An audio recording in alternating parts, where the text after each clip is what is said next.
வாழ்க வளமுடன். சிவாய நமவோம். அடியேன் உங்கள் சித்தன் சிவஸ்ரீ ஜெயப்பிரகாசம் பேசுகிறேன்.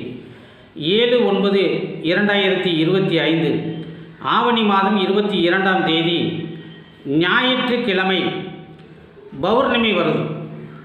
இந்த பௌர்ணமியில் பார்த்தீங்க அப்படின்னா முழுமையான ஒரு அபூர்வமான ஒரு சந்திர கிரகணம் நிகழ இருக்கிறது. இந்த சந்திர கிரகணம் எந்த நேரத்தில் தொடங்கி எந்த நேரத்தில் முடிவடைகிறது, இந்த கிரகண நேரத்தில் நாம் என்ன செய்ய வேண்டும், என்ன செய்யக்கூடாது, எந்த நட்சத்திரக்காரர்களுக்கு இந்த சந்திர கிரகணம் தோஷம் செய்யும், அவர்கள் தோஷத்தை எப்படி தீர்த்து கொள்ள வேண்டும் அப்படிங்கிறத பற்றி தான் இந்த பதிவு. என்னுடைய வீடியோ உங்களுக்கு பிடிச்சிருந்தது அப்படின்னா லைக் பண்ணுங்கள், ஷேர் பண்ணுங்கள், கமெண்ட் பண்ணுங்கள். மறக்காமல் சிவஸ்ரீ பாலா அப்படிங்கிற என்னுடைய யூடியூப் சேனலை சப்ஸ்கிரைப் பண்ணுங்கள். பக்கத்தில் இருக்க பெல் பட்டனை மறக்காமல் அழுத்துங்க. இந்த ஞாயிற்றுக்கிழமை வருகின்ற பௌர்ணமி நாளில் இரவு 9:56 இந்த சந்திர கிரகணம் தொடங்குது.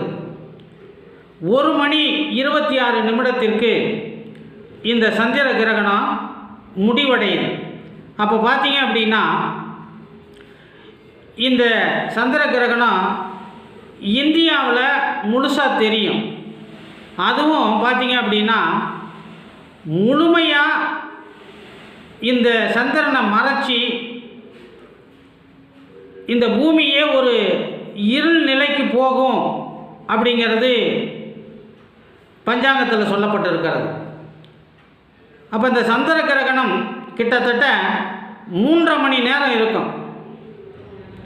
இந்த சந்திர கிரகணம் கும்ப ராசியில் சந்திரன் ராகுவுடன் சேரும் பொழுது நிகழ்கிறது. பொதுவாகவே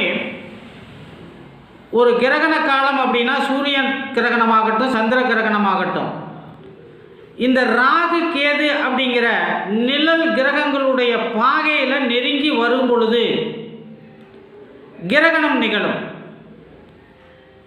அதாவது அந்த சாயா கிரகங்கள் என்று சொல்லப்படக்கூடிய ராகு கேதுக்கு அச்சில் வரும் பொழுது இருள் சூழ்ந்து ஒளியை மறைக்கும் அப்படிங்கிறது விதி. அப்போ பார்த்தீங்க அப்படின்னா இந்த ஞாயிற்றுக்கிழமை இந்த முழுமையான சந்திர கிரகணம் இருக்கிறனால இந்த இந்தியாவில் நம்ம எந்த இடத்துல இருந்து பார்த்தாலும் இந்த கிரகணம் நமக்கு தெரியும். அன்றைக்கி மதியம் 12 மணிக்குள்ளேயே இந்த சாப்பாட்டு வேலையெல்லாம் முடிச்சிடணும் அப்படின்னு சொல்கிறாங்க. இப்போ இன்றைக்கி இருக்க காலகட்டத்தில் அப்படிலாம் முடியாது. அப்போ ஏன்னா எல்லாமே மருந்து மாத்திரை சாப்பிடக்கூடியவங்களாக இருக்காங்க. அதனால் முடிஞ்ச வரைக்கும் கிரகணம் ஆரம்பிக்கிறதுக்கு ஒரு 3 மணி நேரத்துக்கு முன்னாடியே சாப்பிட்றது நல்லது. ஏன் அப்படின்னா இந்த கிரகணங்கள் நிகழும் பொழுது உலகில் ஒரு பெரிய மாற்றங்கள்லாம் நிகழும். அப்போ விஷத்தன்மையுள்ள ஒரு காலம்னு சொல்லுவாங்க. ஆனால் இதில் நேர்மறை சக்தி அதிகமாக இருக்கும். அப்போ பார்த்தீங்க அப்படின்னா ஒரு 3 மணி நேரத்துக்கு முன்னாடியே நம்ம உணவு எடுத்துக்கிறது நல்லது. இந்த கிரகண காலத்தில் நாம் இந்த நகம் வெட்டுறது, காய்கறி அரிகிறது, ஊசியில் நூல் கோக்கிறது, தையல் தைக்கிறது, இந்த மாதிரி கூர்மையான ஆயுதங்கள்லாம் பயன்படுத்தாமல் இருக்கிறது ரொம்ப நல்லது. அதுவும் பார்த்திங்கன்னா இந்த கர்ப்பிணி பெண்கள் இந்த கூர்மையான ஆயுதங்களை பயன்படுத்தக்கூடாது.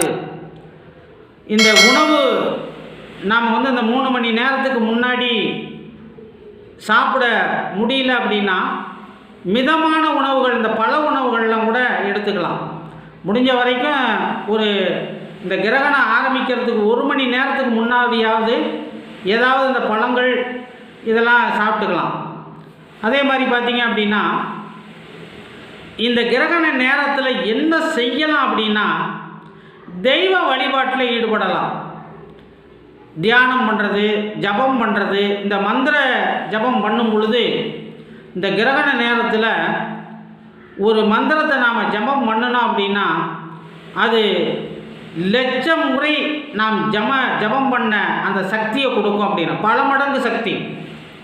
கிரகண நேரத்தில் பொதுவாக நாம் இறை நிலையில் இருந்து இறை வழிபாடு செஞ்சோம் அப்படின்னு சொன்னால் சாதாரண நாட்களில் நாம் செய்யக்கூடிய வழிபாடுகளை விட 1000 மடங்கு பலன்கள் இந்த கிரகண நேரத்தில் நமக்கு கிடைக்கும்.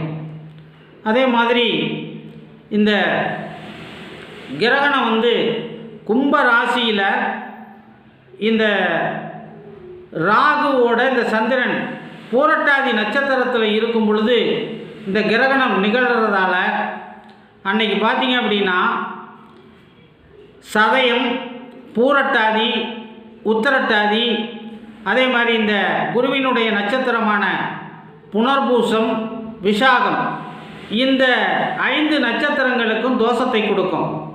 சதயம், பூரட்டாதி, உத்திரட்டாதி, புனர்பூசம், விசாகம். அப்போ இந்த 5 நட்சத்திரக்காரர்கள் இந்த கிரகணம் முடிஞ்சதுக்கப்புறம் மறுநாள் காலையில் எழுந்து குளிச்சுட்டு கோயிலில் போய் ஒரு விளக்கு ஏற்றி வச்சுட்டு வழிபாடு பண்ணிட்டு வரலாம். அதே மாதிரி இந்த பௌர்ணமி அன்னைக்கு முன்னோர்களுக்கு சிரார்த்தம் கொடுப்பாங்க. அவங்கெல்லாம் பார்த்திங்க அப்படின்னா இந்த ஞாயிற்றுக்கிழமை கொடுக்கக்கூடாது அப்படிங்கிறது ஐதீகம். அப்போ பார்த்திங்க அப்படின்னா மறுநாள் திங்கட்கிழமை இவங்கெல்லாம் இந்த சிரார்த்தத்தை கொடுக்கலாம். பொதுவாகவே ஆவணி மாதம் பௌர்ணமி முடிந்து மறுநாள் பிரதமை தொடங்கும் பொழுது இந்த மகாலய பட்சம் ஆரம்பமாயிடும். ஏன்னா இந்த வருஷம் பார்த்தீங்க அப்படின்னா இந்த மகாலய பட்சம் இந்த பௌர்ணமி முடிந்து மறுநாளே ஆரம்பமாகுது முன்னாடியே. அப்போ இந்த முன்னோர்கள் வழிபாடு என்பது மிகவும் சிறப்பு வாய்ந்தது. அப்போ இந்த கிரகண காலத்தில் நாம் தெய்வ வழிபாட்டை மிக சிறப்பாக செஞ்சோம் அப்படின்னு சொன்னால் பல மடங்கு நமக்கு புண்ணியங்கள் கிடைக்கும். எல்லாருமே பார்த்தீங்க அப்படின்னா இந்த கிரகண காலத்தை தியானம், மந்திரம், ஜபம் இதுக்கெல்லாம் நாம் பயன்படுத்திக்கிட்டோம் அப்படின்னா வாழ்க்கையில் நமக்கு மிகப்பெரிய ஒரு நன்மை கிடைக்கும். வாழ்க வளமுடன், எல்லாம் நிறைவாகட்டும், சகல ஐஸ்வர்யங்களும் உங்களுக்கு கிடைக்கட்டும். சிவாய நம. ஓம் நற்பவி.